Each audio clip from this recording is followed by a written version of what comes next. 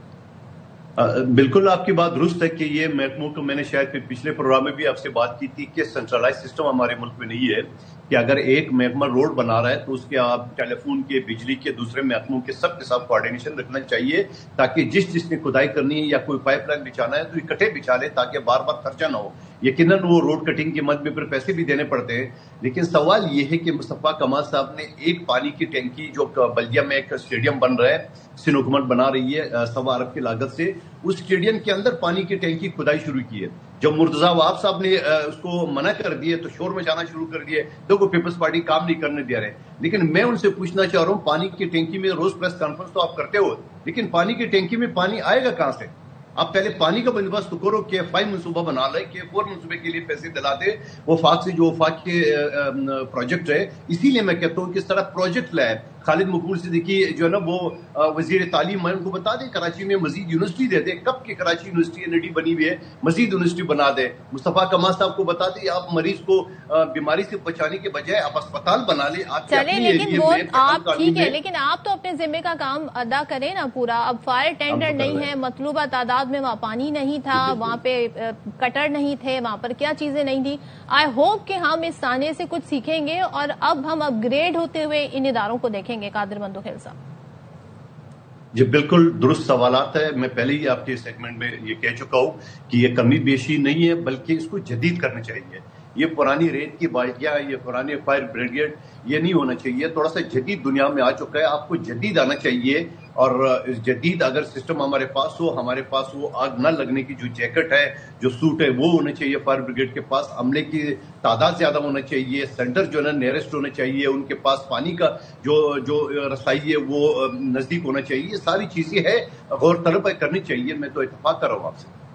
اتفاق کر رہے ہیں, ٹھیک ہے, اور کرنا بھی چاہیے. یہ ہم دیکھیں گے. تھینک یو سو مچ قادر مندوخیل صاحب. لیٹس سی کہ ساری سچویشن دیکھیں, جب آپ سیاسی بیانات آتے ہیں نا تو ایک سیاست ایک نیا رخ اختیار کر لیتی ہے.